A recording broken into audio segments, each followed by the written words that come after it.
Welcome to Pre-Market Analysis by Lakshmi Shri Investment and Securities Private Limited. Hello friends and welcome back to Lakshmi Shri pre-market analysis video for 11th of January 2023. I'm Anshul Jain. Nifty में 20-day moving average पे gap down opening हुई और immediately short covering trigger हुई। Mid session तक हम 20-day moving average के साथ flirt करते हुए दिखे, लेकिन प्रीवियस डे लो पे जैसे हाई लो की फॉर्मेशन हुई, बैंक निफ्टी में शॉर्ट कवरिंग ट्रिगर हुई और हम near highs of the day आगे क्लोज किए हैं। 6 दिन के लोज के नीचे एक फेड लो की फॉर्मेशन है, तो मोस्ट लाइकली कल के सेशन में गैप अप के साथ हम 21,814 यानी यहाँ से 100 पॉइंट ऊपर तक की रैली लेते हुए दिखेंगे। कल के सेशन में किसी भी तरह की डिप 21,670 इनिशियली आती है तो लॉन्ग करना चाहिए, या गैप अप ओपनिंग मिलती है 21,730 के ऊपर तो भी लॉन्ग इनिशिएट करना चाहिए। दोनों केस में टारगेट 21,815 का रहेगा।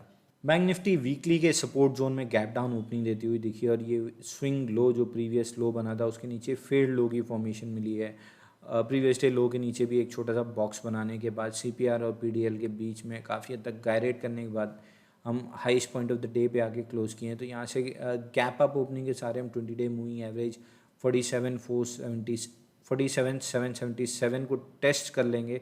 उसके ऊपर टिकते हैं या नहीं कहना मुश्किल है, लेकिन अगर इन एनी केस 47,800 के ऊपर सस्टेन कर जाते हैं तो फिर शॉर्ट कवरिंग 48,250 तक बनती हुई दिखेगी। ऑन द कॉन्ट्री अगर 20-day मूविंग एवरेज रिजेक्ट होता है तो वापस से स्विंग लो 47,253 का टारगेट ओपन अप होगा।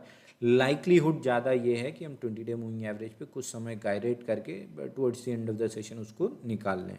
फिर निफ्टी में भी पेनेंट के लो के नीचे फेड लो की फॉर्मेशन हुई है, हम highest point of the day पे आके क्लोज किए हैं।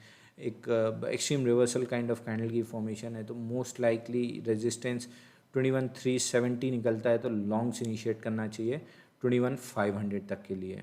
स्ट्रॉन्गेस्ट ऑफ द ऑल, हम बार बार कहते आ रहे हैं कि strongest of the all index, strongest of the all में मिड कैप निफ्टी है। 5 दिन के लोज के नीचे फेड लो की फॉर्मेशन 20-day मूविंग एवरेज का रीटेस्ट के साथ एक रिजेक्शन हैमर बुलिश कैंडल के साथ क्लोज हुआ है। तो अब केवल प्रीवियस क्वार्टर हाई 10,460 का रेजिस्टेंस है, ये निकलता है तो इमीडिएटली इंडेक्स में भी लॉन्ग इनिशिएट करना चाहिए और मिड और स्मॉल कैप स्टॉक्स में भी लॉन्ग इनिशिएट करना चाहिए।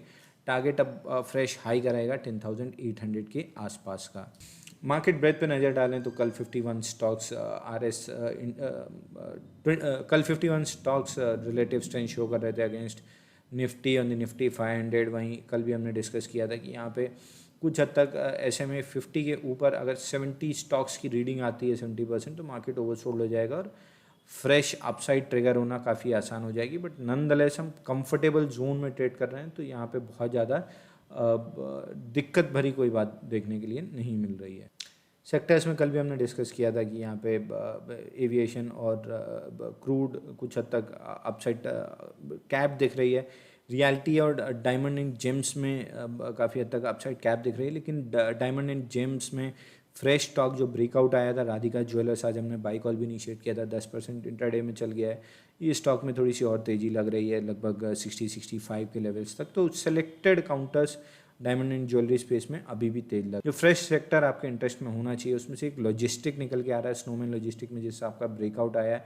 बाकी हॉस्पिटैलिटी सेक्टर में वापस से ट्रैक्शन देखने के लिए मिला है, ओवरसोल्ड होने के पहले जो लक्षद्वीप वाली न्यूज़ वगैरह आने लगी है। अगेन हॉस्पिटैलिटी सेक्टर में बुकिंग जिस हिसाब से तेज हुई है मोस्ट लाइकली ये कंटिन्यू रहेगी।